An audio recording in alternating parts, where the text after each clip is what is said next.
Hello et salut, des pieds à la tête de la mode à la culture, version française vous rhabille avec les tendances d'aujourd'hui et de demain, et c'est tout de suite.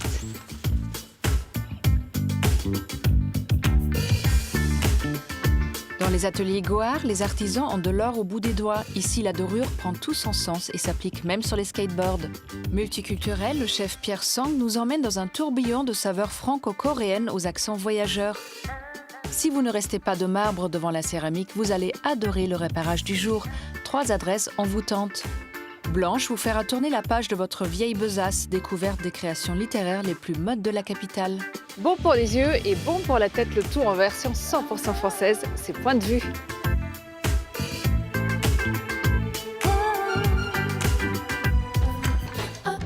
Non, Eugène n'est pas le nom de votre nouveau voisin de palier, mais il est tout aussi sympa et surtout bien plus utile.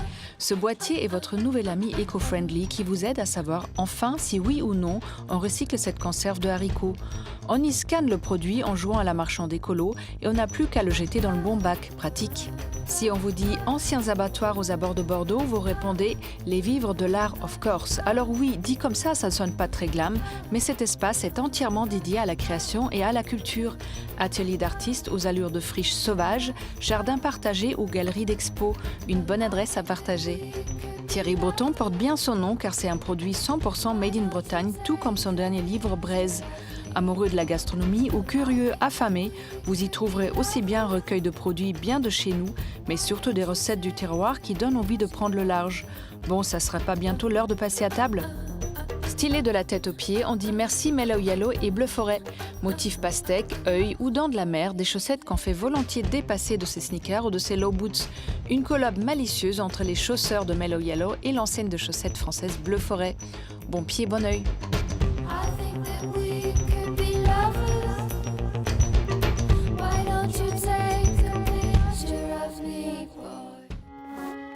En paillettes ou en feuilles, l'or fait briller les yeux, mais surtout les créations de l'atelier Gohard.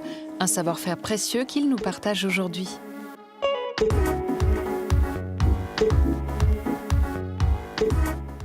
Château de Versailles, Dôme des Invalides ou plus récemment l'église orthodoxe de Paris, difficile de ne pas être ébloui par tout cet or.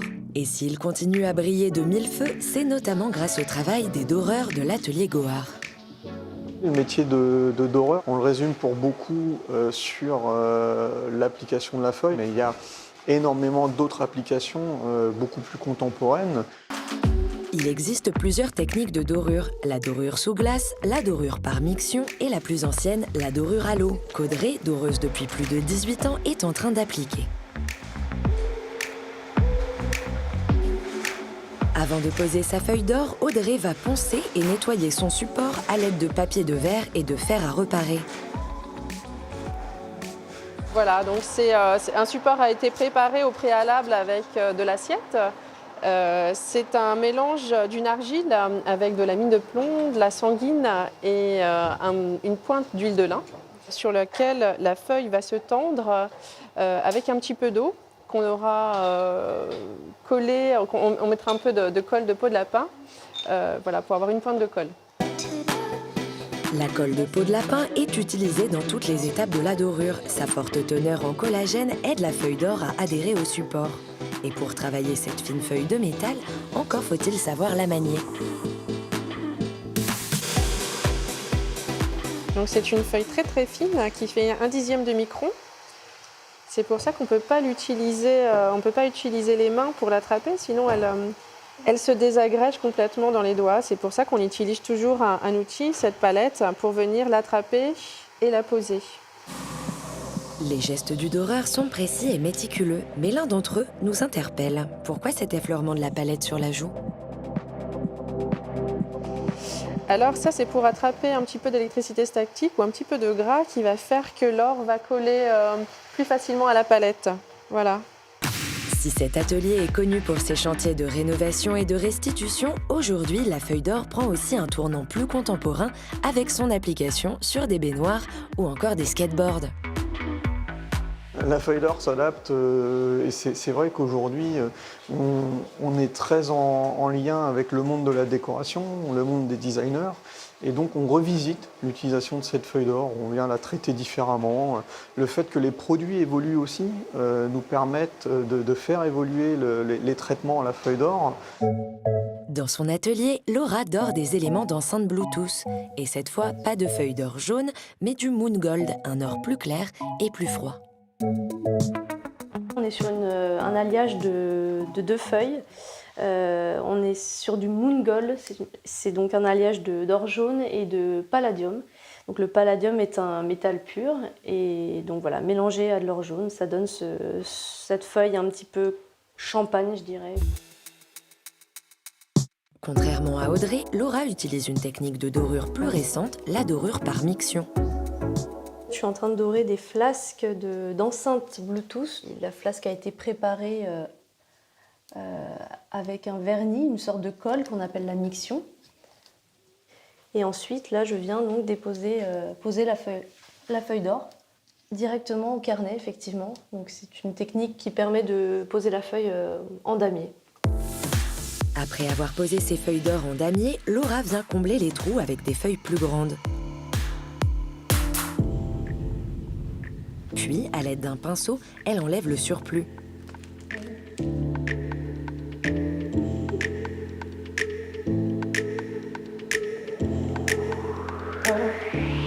Des sarcophages au skateboard, l'or a su s'adapter au temps qui passe. Et pour Baptiste Gohard, c'est parce que l'or a un secret. Et l'or a ce pouvoir magique, cet attrait que tout le monde a depuis des générations, des siècles. L'or est magique.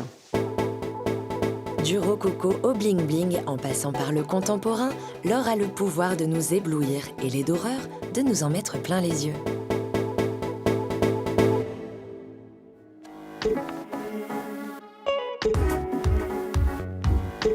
Du petit écran au 11e arrondissement, de Séoul à Paris, le chef Pierre Sang en a parcouru du chemin. Découverte d'une cuisine qui fait voyager sans jet lag.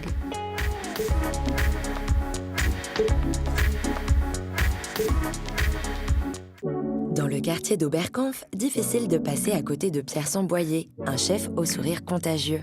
Après avoir fait carrière dans les cuisines de grands restaurants français, Pierre Sang s'est fait connaître dans une émission télévisée. En 2012, il ouvre son premier restaurant où il offre une cuisine à l'image de son histoire. Des produits du terroir mis en valeur par des saveurs coréennes. C'est vrai que de cette double culture, j'en fais une richesse.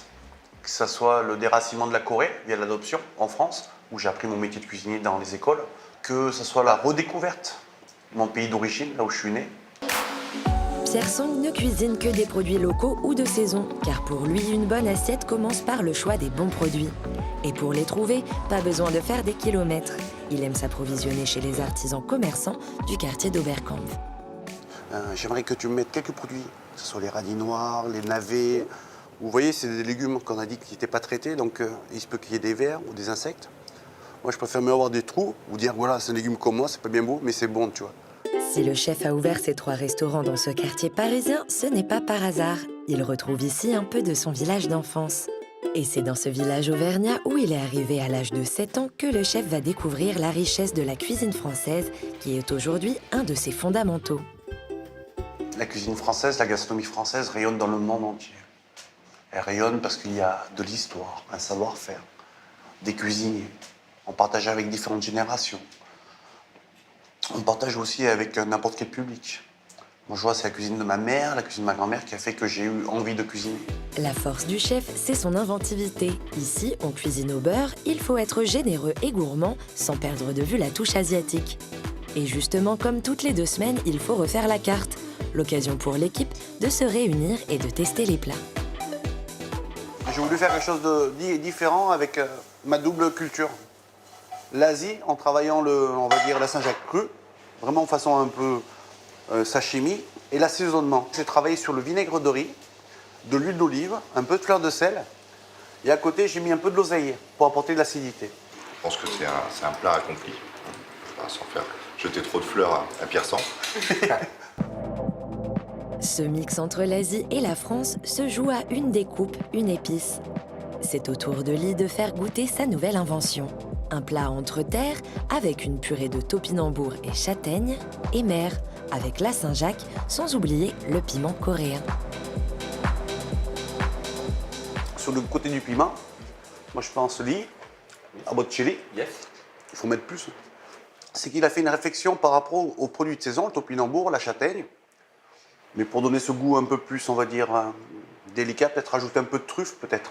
Ouais. Non? Justement, sur ce plat, je pense que la truffe irait très bien. Ah, la truffe, là. Écoutez, conseiller, Pierre Sangboyer cultive l'esprit d'équipe, le meilleur moyen pour lui de transmettre sa passion. J'ai adhéré tout de suite à ces valeurs. Il y a vraiment une ambiance particulière chez Pierre Sang. J'en ai fait des étoilés ou pas étoilés, mais c'est vrai que c'est une ambiance très particulière et c'est pas seulement moi qui le dis, c'est beaucoup de personnes, beaucoup d'employés. Si le chef partage sa double culture en jouant sur les saveurs, à travers ces 3 établissements, il raconte son évolution personnelle qui se résume à ce logo. J'ai voulu déjà voir si ma cuisine pouvait plaire en montant un petit restaurant bistrot, d'où l'idée d'un petit bourgeon. Et au bout du 2e restaurant, l'évolution, elle s'est faite parce que j'ai demandé à des gens que je connais depuis très longtemps de venir travailler pour moi. Et que cette évolution du bourgeon s'est transformée en fleur et un arbre qui va continuer à évoluer. L'ouverture en 2017 de son restaurant gastronomique marque la naissance d'un grand chef. Entre bistrot, gastro, resto, c'est sûr, Pierre Sangboyer va continuer à nous faire saliver.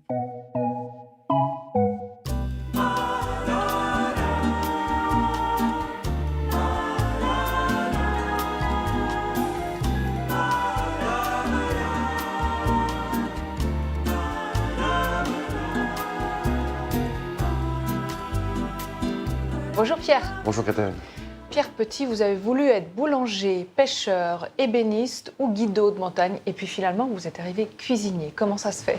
Vous savez, j'ai été adopté à l'âge de 7 ans et demi.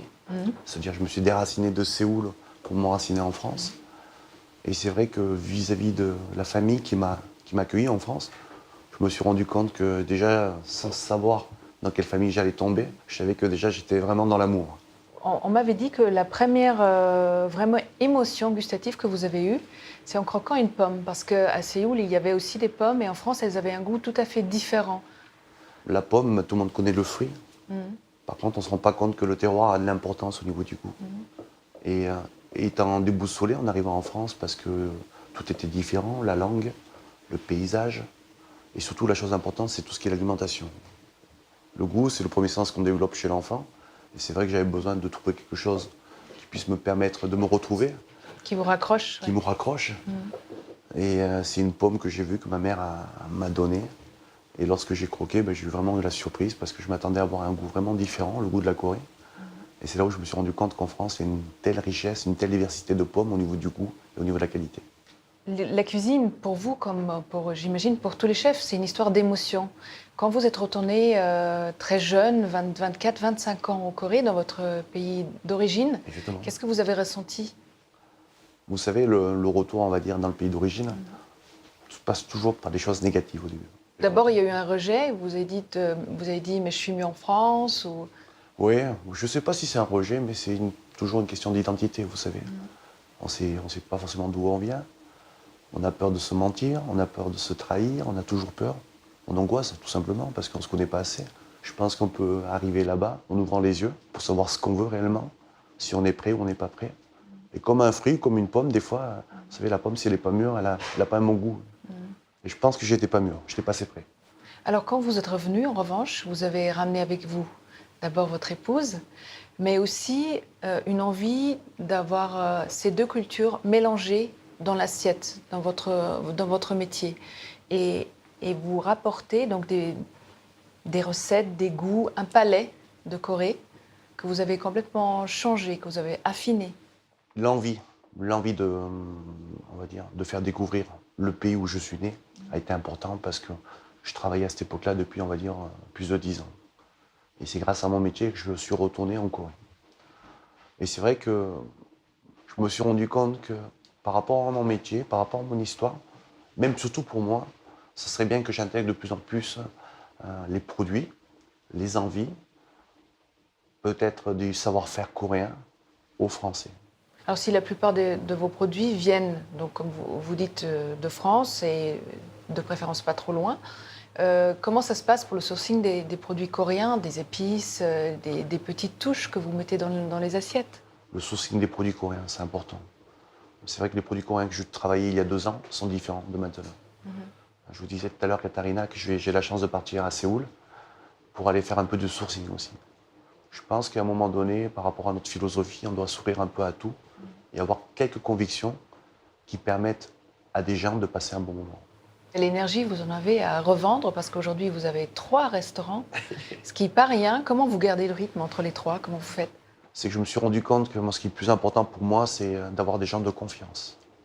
J'ai la chance d'avoir 3 personnes que j'ai intéressées dans mes restaurants, que je connais depuis plus de 10 ans. Ils connaissent ma famille, ils connaissent mes enfants, ils connaissent mes parents et surtout, ce sont les moteurs des restaurants. Pierre, décrivez-moi juste pour le plaisir le menu d'aujourd'hui, le menu surprise. Alors Katharina, le menu d'aujourd'hui, on ne sait pas trop. Parce qu'aujourd'hui, vous savez, ce matin, elle a fait 15 cm de neige. Mais après, ça me rappelle des bons souvenirs d'enfance parce que c'est là où on a l'âme du cuisinier. Et je trouve que c'est à nous de s'adapter. Et par rapport à ce temps-là, je pense qu'on va servir une soupe très simple, avec des produits coréens. Là, je vois des kimchi, je pense, un peu pimentés parce qu'il fait très froid. On a besoin d'avoir ce palais qui se rafraîchit. Avec peut-être une compotée d'agrumes qui va apporter un peu cette amertume, un peu cette fraîcheur. Et surtout, je pense, avec ce temps-là, un joli morceau de viande. Ça donne très envie. Merci beaucoup, Pierre. Merci beaucoup.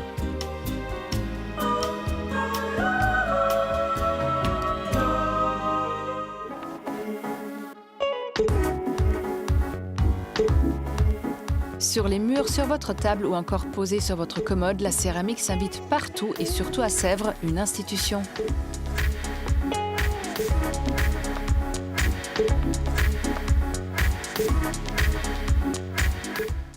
Repérage, c'est votre rubrique dénicheuse de bons plans parisiens.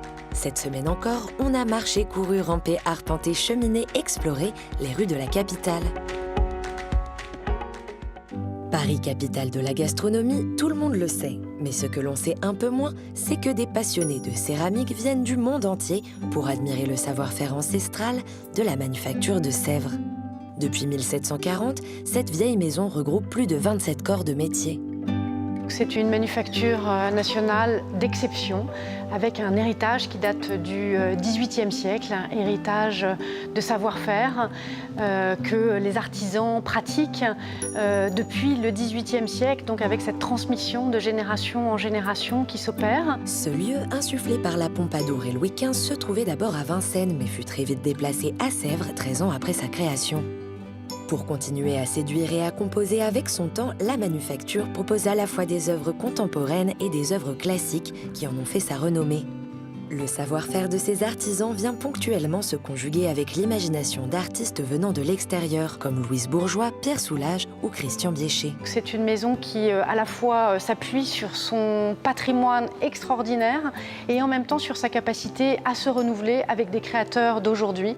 La destination de ces pièces varie. Certaines sont exposées dans des musées, d'autres destinées à la vente dans différentes boutiques de la manufacture ou dans des endroits un peu plus insolites, comme l'Élysée ou Matignon. Assister à autant de précision et à un tel savoir-faire, ça ne vous donne pas envie d'en admirer plus? Ça tombe bien. La Cité de la Céramique de Sèvres, c'est une manufacture, mais également un musée de plus de 55 000 pièces, vieilles de plusieurs siècles et qui viennent du monde entier. Vous pourrez découvrir une exposition axée autour de la couleur, comme un voyage sensoriel et une plongée dans les palettes infinies que possède Sèvres. Les pièces exposées nous éblouissent de couleurs très particulières, comme le fameux bleu de Sèvres, le rose Pompadour et le vert Ibère. Dans ces murs, on nous parle de céramique, de porcelaine, d'argile et même de grès, et là vous êtes un peu perdus. Mais comme nous on a compris, on vous explique. Le mot céramique vient du grec kéramos qui signifie argile. Vous suivez? Et donc la céramique regroupe tous les objets en terre qui ont été cuits. Un pot en terre cuite, c'est de la céramique. Une assiette en porcelaine, c'est aussi de la céramique, ainsi de suite. Les techniques de la céramique étant tellement nombreuses qu'en regardant ce tableau, on a l'impression de se trouver face à une toile de Raphaël.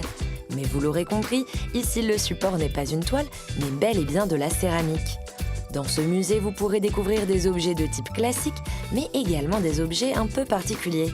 Cette exposition amène la céramique là où on ne l'attend pas, comme avec ce sofa. Étonnant, non ?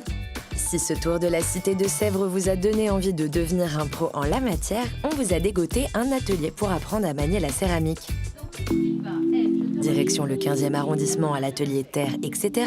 de Sophia Marty. Que vous soyez débutant ou confirmé, que vous ayez envie de confectionner votre service à thé complet ou de fabriquer une pièce un peu moins utile, c'est l'heure de mettre la main à la pâte. Ici, on travaille le grès. Donc, les techniques de façonnage du grès sont à peu près les mêmes que les techniques de façonnage des autres argiles. Le tournage et les techniques de façonnage à la main. Ces ateliers sont l'occasion d'en apprendre un peu plus sur les techniques de façonnage et de décoration dans une ambiance copain-copine. Et là, c'est clair, on n'aura plus peur de brandir fièrement notre vase la prochaine fois qu'on nous offrira des fleurs. Moi, je les accompagne à la fois sur les aspects techniques et aussi sur les aspects du concept de leur pièce et la fonctionnalité de leur pièce quand ce sont des pièces fonctionnelles. Pleine de ressources, Paris nous fait une fois de plus découvrir une de ses facettes insoupçonnées. Une aubaine pour les passionnés de céramique et peut-être un nouveau passe-temps pour les curieux.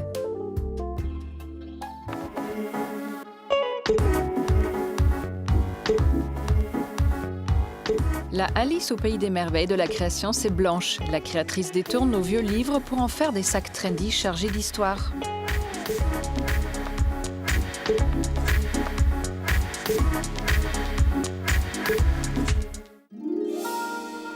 Contrairement aux apparences, cette jeune fille qui déambule n'est pas un rat de bibliothèque. Blanche, quand elle cherche un livre, ce n'est pas vraiment pour l'histoire qu'il raconte, car les livres, elle les transforme. Bonjour, je m'appelle Blanche de Talouette, j'ai 22 ans et j'ai créé la marque Les Dilettantes il y a 3 ans. Le concept des Dilettantes, c'est des sacs à main que je crée à partir de livres anciens, que je vais chercher un peu partout, que ce soit dans la rue ou ailleurs, pour leur donner une deuxième vie et éviter qu'ils ne soient jetés. Un certain type de livre donc qu'elle trouve le plus souvent au gré des brocantes, chez les bouquinistes ou encore mieux sur des trottoirs abandonnés. Et cette passionnée de littérature est aussi une passionnée de mode. L'idée, c'est de pouvoir conjuguer la littérature et la mode, deux univers qui pour certains s'opposent, mais c'est le meilleur moyen finalement de voir ce livre dans la rue, au bras de quelqu'un, de susciter des discussions sur un titre, sur un auteur. Cette passionnée de littérature et diplômée de philosophie n'a pas de formation entrepreneuriale. L'origine de son projet est plus sentimentale. En fait, l'idée m'est venue d'un cadeau que ma grand-mère m'a fait. C'est-à-dire une boîte composée de 3 livres empilés les uns sur les autres. Et quand on ouvrait cette boîte, il y avait des petits verres à liqueur. Et donc, je trouve ça très amusant de détourner un livre de son objectif initial. Parce que je trouve que le livre, finalement, c'est l'objet le plus universel qui soit. Enfin, globalement, on peut tous dire qu'on a déjà eu un livre entre les mains, qu'on a déjà ressenti une émotion particulière. Et que ce soit au toucher, par son esthétique, par l'histoire qu'il contient. Et justement, tout l'enjeu est de trouver le livre qui va plaire. La couverture est assez décisive, mais c'est avant tout le titre et l'auteur. C'est-à-dire qu'il y a des auteurs, je sais que ça plaira, que ça provoquera des souvenirs, des émotions différentes. Après, ça peut être un titre vraiment pour l'esthétique du titre, que ce soit pour son humour ou ce qu'il semble dégager. Récemment, je suis tombée sur un livre qui s'appelle « Les ovnis en URSS » et personnellement, ça m'a beaucoup amusée par l'absurde de la chose. Et après, ça peut vraiment être juste une esthétique de couverture en général. Ma seule condition, c'est d'avoir une couverture rigide et un minimum de pages forcément parce que si le livre est trop fin pour en faire un sac à proprement parler, c'est compliqué. Si on peut commander des sacs choisis entièrement par Blanche, certaines personnes demandent aussi un sac qui leur ressemble. Parfois, je reçois des demandes particulières, des gens qui se décrivent par des adjectifs. Par exemple, ah oui, je suis une aventurière, voyageuse ou autre. Donc, de manière assez cliché, je vais conseiller un Jules Verne ou des filles qui me disent oui, aventurière, mais d'une grande sensibilité. À ce moment-là, je partirais plutôt vers un Jane Austen. Une fois la perle dégotée, Blanche sort ses outils. Il lui faut plus de 4 heures pour réaliser un sac. Elle colle, elle découpe, elle vide, elle recolle, elle revide. Et pour le moment, Blanche met toutes les pages de côté et espère un jour leur donner une seconde vie à elles aussi. Mais ces sacs sont avant tout des objets de mode, alors il s'agit de styliser l'ouvrage. Si Blanche ne touche pas à la couverture, elle va travailler l'intérieur. Je reprends en fait le papier reliure qui était initialement dans le livre et parfois je le mélange un peu avec d'autres pour donner quelque chose d'assez coloré mais d'harmonieux, j'espère. Et tout ce qu'elle ajoute a un sens également. J'ai volontairement cherché à garder une chaîne assez brute, industrielle, pour rappeler une histoire que quelqu'un m'a racontée sur l'un de mes salons. C'est-à-dire qu'apparemment, au Moyen-Âge, les livres étaient enchaînés à leur pupitre parce qu'ils avaient une très grande valeur puisque tout était complètement copié à la main et artisanal avant l'invention de l'imprimerie. Parfois, Blanche accessoirise même ses sacs. Une chose est sûre, ces exemplaires sont uniques. Alors, vous savez ce qu'il vous reste à faire pour être à la page.